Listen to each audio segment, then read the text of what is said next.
So today's presentation is on incorporating mental health promotion into everyday nursing practice. My name is Sarah Leather, and I'm a registered nurse with the Inner City Family Health Team. We work with homeless men who are currently in Seton House, as well as men who are now living out into the community and have a history with Seton House. We see pretty much everything with our clients, from physical health as well as mental health, ranging in various stages of illness. But today for this presentation, we're going to focus on the mental health and how we can incorporate it as nurses into our everyday practice. So the objectives for the presentation include providing a brief outline of the strategic directions of the Mental Health Strategy of Canada, understanding the safety risks with your clients with mental illness, both within the hospital setting as well as within the community setting, as well as reviewing the realities and challenges of assessing and documenting the mental health of your clients. So with regards to the mental health strategies for Canada, there's 6 strategic directions that have been developed in order to provide improved and better care for our clients that we certainly have within the country.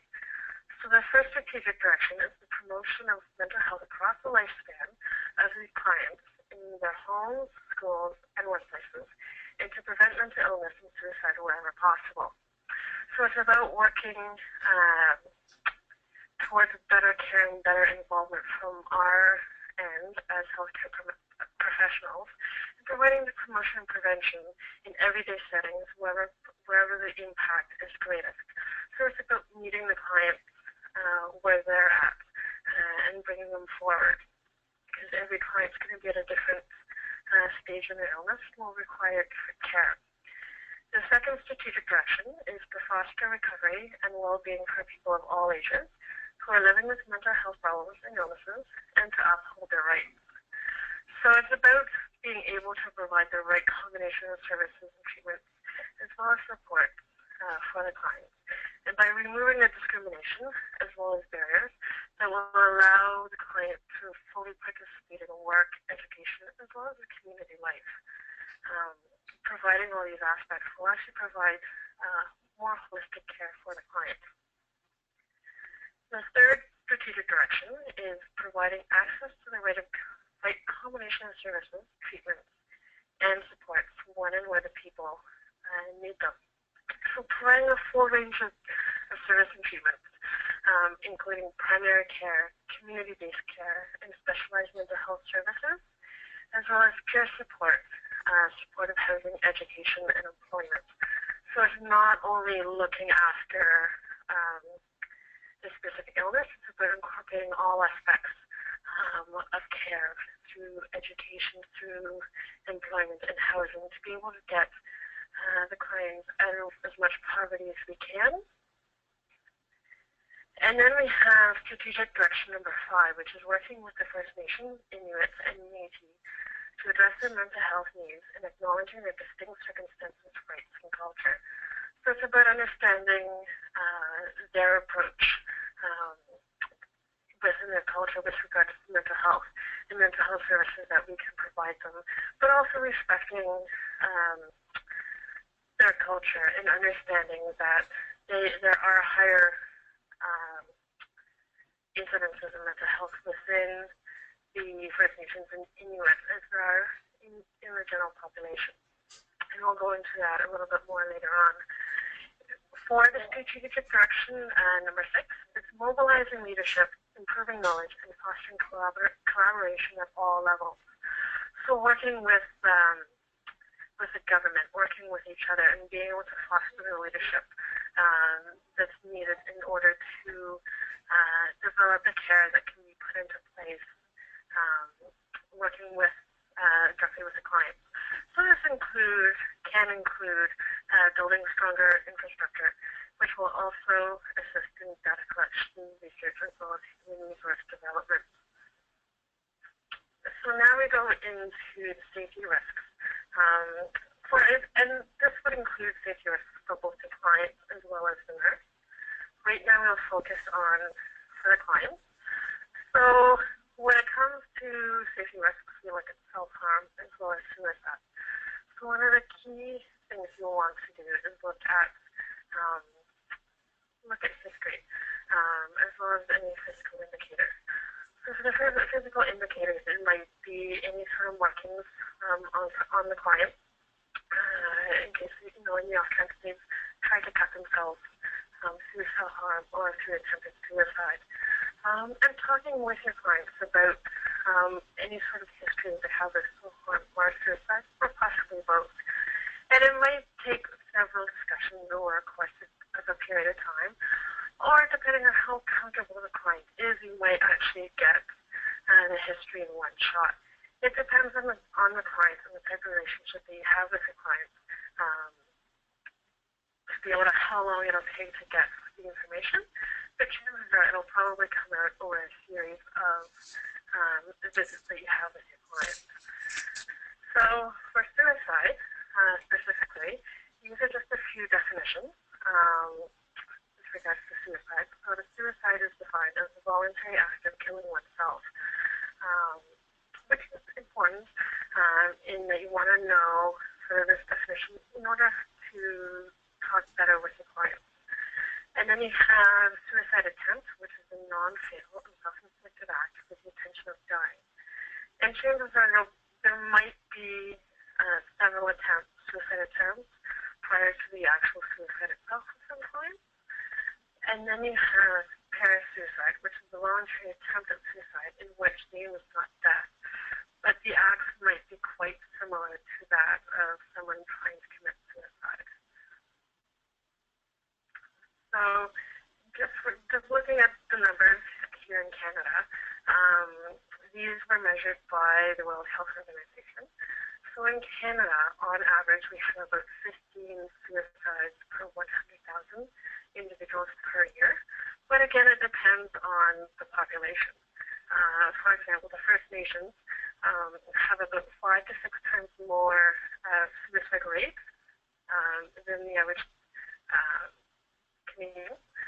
So, for example, First Nations males, it's about 126 suicides per 100,000 compared to 24 per 100,000 for non-Aboriginal males. So as you can see, the numbers are there's quite a gap between the two. And then you look at gender, men are more, they commit to suicide at a rate of 4 times that of women.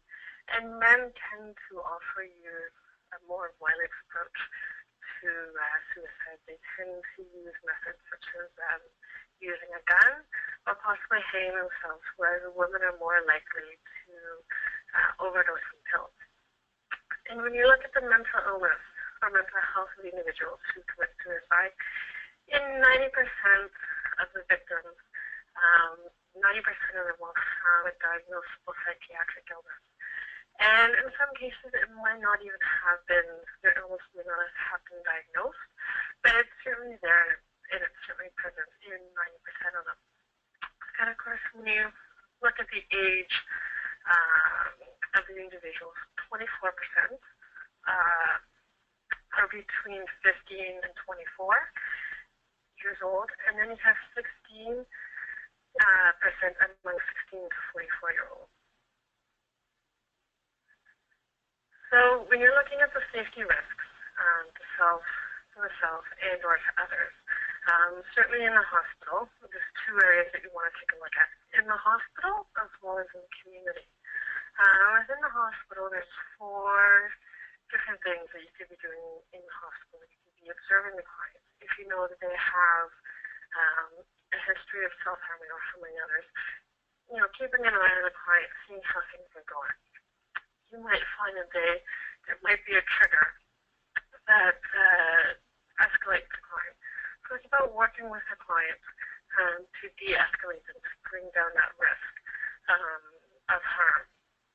And then there's seclusion. In some environments, there might be a room set up in order for the client to go and just be able to calm down and think things through, and certainly to put that barrier between them and others within the environment. And then the 4th option, which is generally used as a last resort, is restraints. We want to be able to go through all measures first before we get into using the screens with clients. Within the community setting, you want to look at, working with the client in de-escalating. So it's about knowing what will work to de-escalate the client. And these are generally conversations you can have with clients in other environments when they are calm. You can ask them, when you do become escalated, is there a conversation or what can be said to de-escalate you? Knowing that in advance will help you in de-escalating the client and calming them down. Then there's positioning of yourself in relation to the client. If you're in the client's apartment or you're in their home, positioning yourself, maybe putting or having a table between yourself and the client to give you that space and that barrier, or even putting yourself between the client and the door. This allows you to easy access in case the client becomes aggressive.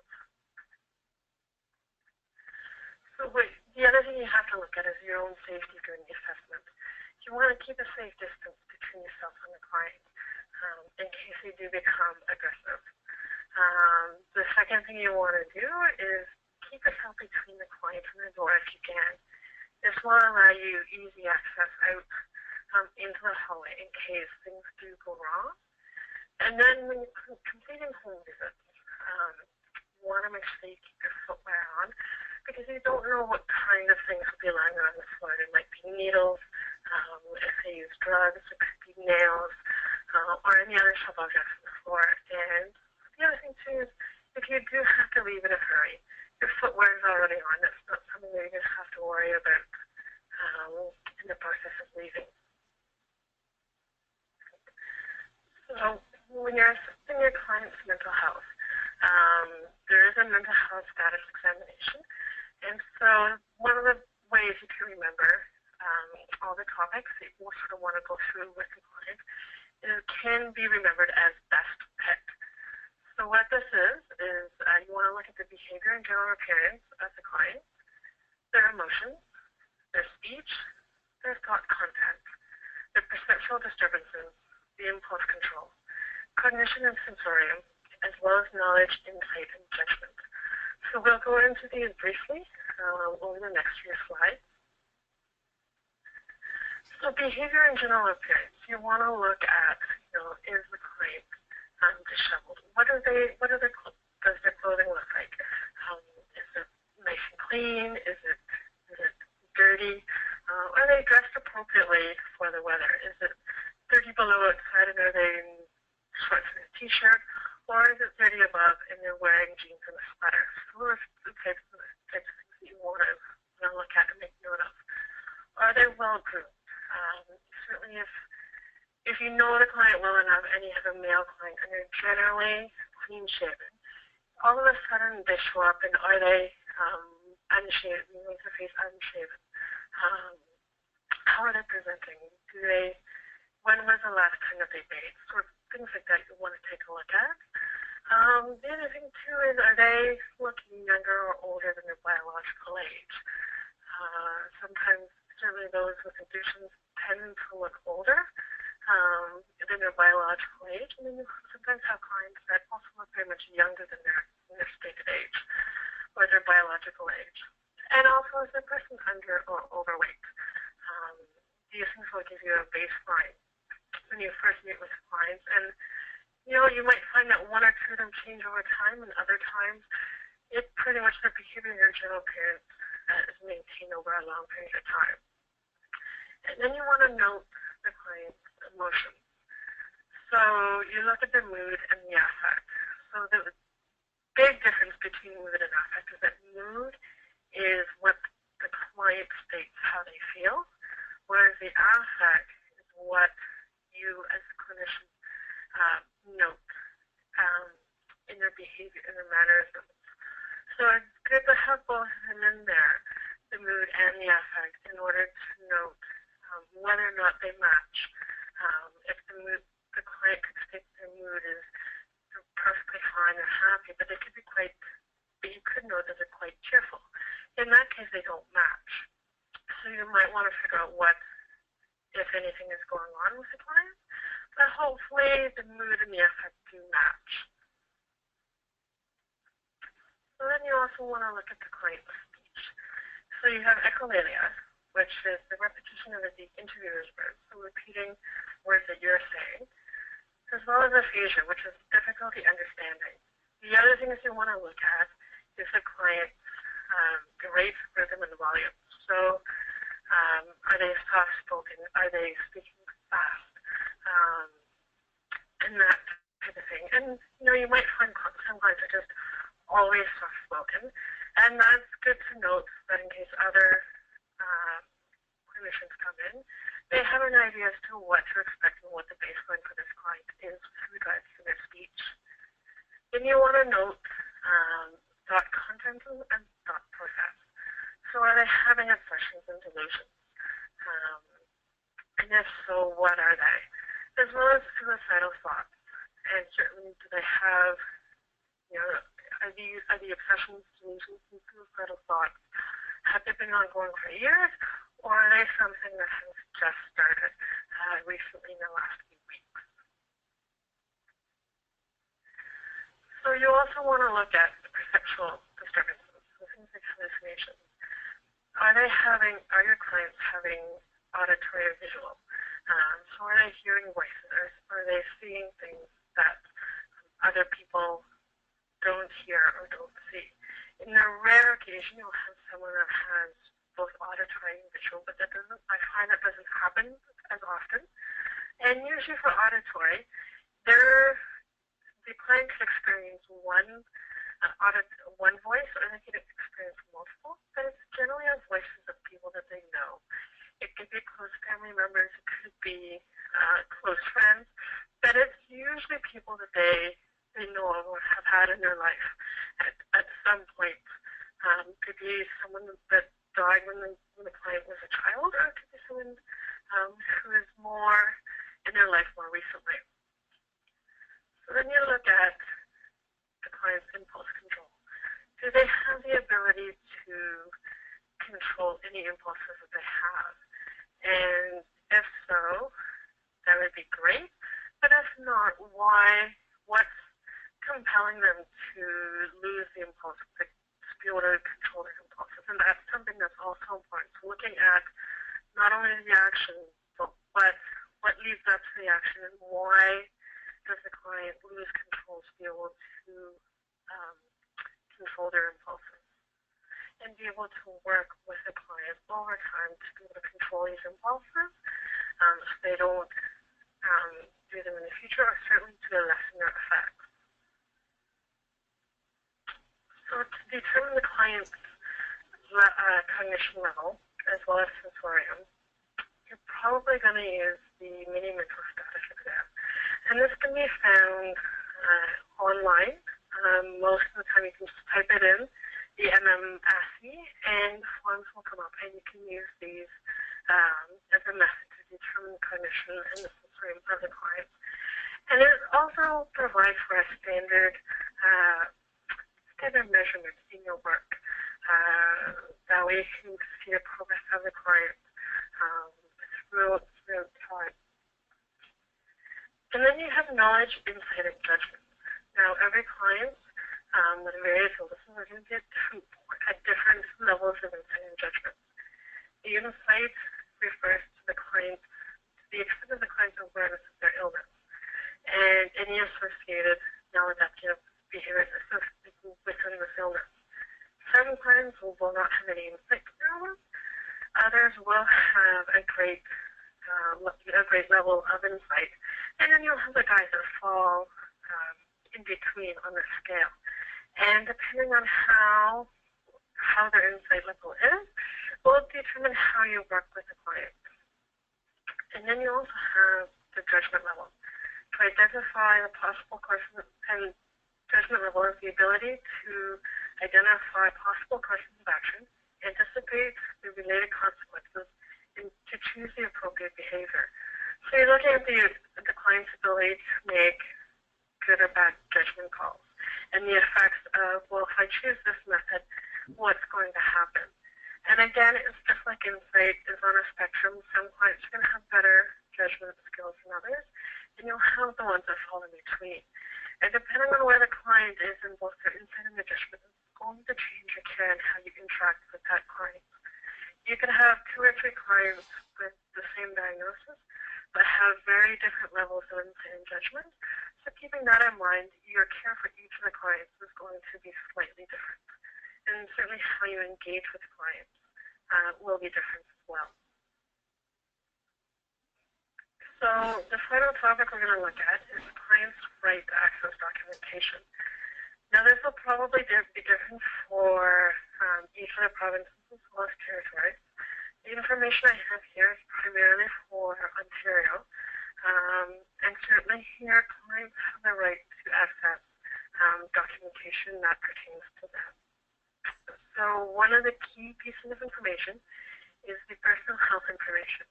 And this is information which can be used in whole or in part, and can include the patient's name or not have it at all. But even if the client's name is not there and the information can identify this given individual, it's considered public health or personal health information. So that's key to know that as long as it can identify a given person, it becomes personal health information. And here in Ontario, we have a Personal Health Information Privacy Act, which was passed in 2004. So it governs how personal health information is managed and provided to the individual as required.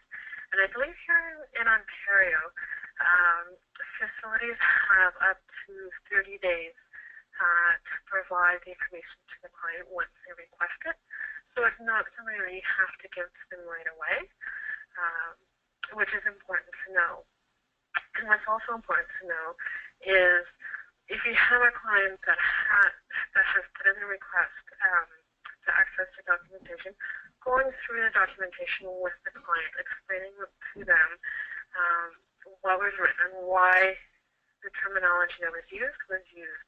I find that going through the documentation with the client seems to work best. It seems in that they then can understand what's being said, why it's being said, because there have been times where clients want to access the documentation and then become upset because they're not understanding the language. Some of what's documented they haven't seen or haven't known before. So it's important to be able to go through the documentation with your clients so they can best understand what's being managed with regards to their care. It's also important to know where the Public Health Information Act does not apply to. So it's primarily focused on institutions such as hospitals, so healthcare institutions. Where it does not apply are institutions that are not health information custodians. So an environment such as a school board that hires nurses to provide care to the students, the people would not apply. In this case, it would be the Information and Protection of Privacy Act or the Municipal Freedom of Information and Protection of Privacy Act. So it's important to know where you're working as a nurse. Different acts will apply according to whichever environment that you're in. So if you're a nurse that works in a hospital, people will apply. But if you're working in an environment such as a school, you'll have these other 2 acts which govern how you provide the documentation to your clients as they request them. So that's the end of my presentation. I hope it was informative for you. And if you have any questions, please feel free to email me or call me, and I will be quite happy to respond. And I hope you enjoyed the presentation and have a good afternoon.